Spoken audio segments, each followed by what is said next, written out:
મિત્રો નમસ્તે good morning.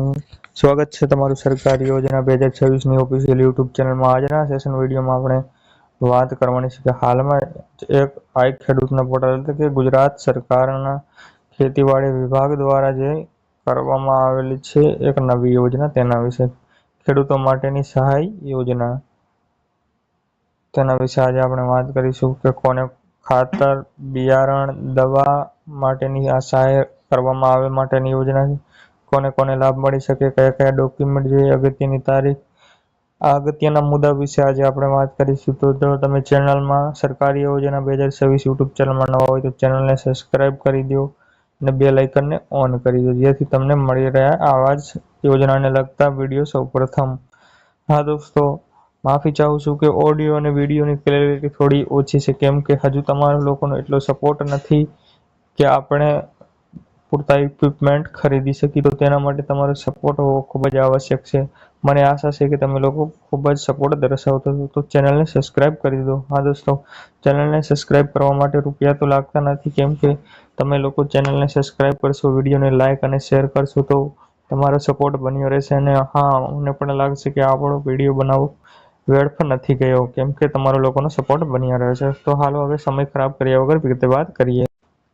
આગળ વિગતે વાત કરતા યોજનાનો મુખ્ય ઉદ્દેશ કયો છે, તો ખેડૂતોને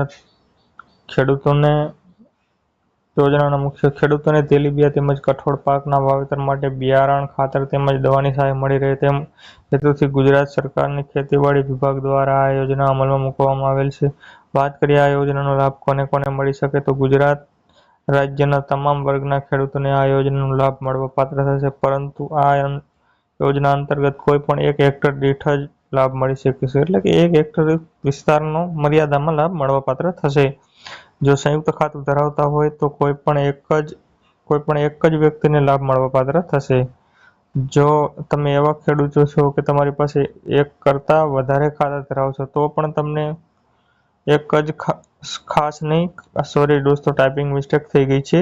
એક જ ખાતામાંથી આ હાથ નહીં, આ સહાયનો લાભ મળવાપાત્ર થશે. આ યોજના દ્વારા ખેડૂતોને બિયારણ, રાસાયણિક ખાતર, દવા વિનામૂલ્યે તે માટે ગુજરાત સરકાર દ્વારા આ યોજના પ્રસિદ્ધ કરવામાં આવેલ છે. હવે આગળ વિગતે વાત કરીએ તો આ યોજનામાં મળવાપાત્ર સહાય વિશે વાત કરીએ તો કે યોજનામાં મળવાપાત્ર સહાય તો કે તમને શું લાભ મળવાના છે.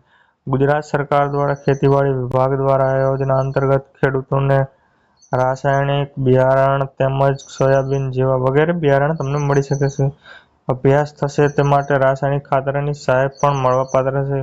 કોઈ પણ નાણાકીય સહાય નહીં, પણ જેવા કે બિયારણ, દવા અને ખાતર મળવાપાત્ર થશે. આમાં તમને કોઈ રૂપિયા મળવાના નથી દોસ્તો. હા, અને આ યોજનાનો લાભ તમે દર વર્ષે એક વખત લઈ શકો છો, એટલે તમારે દર વર્ષે એપ્લાય કરી દેવો. અને હા, દર વર્ષની તારીખ જાણવા માટે તમારે આપણી આ યુટ્યુબ ચેનલને સબસ્ક્રાઇબ કરવી પડશે. આગળ વિગતે વાત કરતા જણાવી કે આ યોજનાનો માટેની સંપૂર્ણ માહિતી વિશે. તો યોજના અરજી કરવા માટે, આ અરજીનો લાભ મેળવવા માટે ઓનલાઈન અરજી કરવાની રહેશે. અરજી કરવાની વેબસાઇટ વિશે વાત કરીએ તો www.ikhedutgujarat.gov.in પર જઈને કરવાની રહેશે. અરજી કરવાની તારીખ વિશે વાત કરીએ તો વર્ષ 2026-27 માટે હાલ અરજી પ્રક્રિયા ચાલુ છે. ફોર્મ ભરવાની શરૂઆત 27/5/2026 લઈને 15/8/2026 સુધી તમે ફોર્મ ભરી શકશો. વાત કરીએ જરૂરી ડોક્યુમેન્ટના લિસ્ટ વિશે તો બેંક પાસબુકની નકલ, ત્યારબાદ આધાર કાર્ડ, ત્યારબાદ જાતિનું પ્રમાણપત્ર જો લાગુ પડતું હોય તો, જો દિવ્યાંગ હોય તો તે પ્રમાણપત્ર અને 7/12/8/12 ની નકલ, મોબાઈલ નંબર, ઈમેલ એડ્રેસ, રહેઠાણનો પુરાવો જેવા કે driving licence, voter ID card કે પછી વીજળી બિલ ચાલી શકે, અને અરજી ફોર્મની પ્રિન્ટ, મોબાઈલ નંબર અને ઈમેલ એડ્રેસ. આટલું જ અમારી પાસે હોય તો તમે આમાં અરજી અવશ્ય કરી શકશો. અને હા, આખરીમાં તમે અરજી કરેલી જે પ્રિન્ટ છે તેમાં તમારી સહી કરેલી હોવી જોઈએ. Thank you. મળીએ છીએ નવા વિડીયોમાં નવી સહાયની યોજના.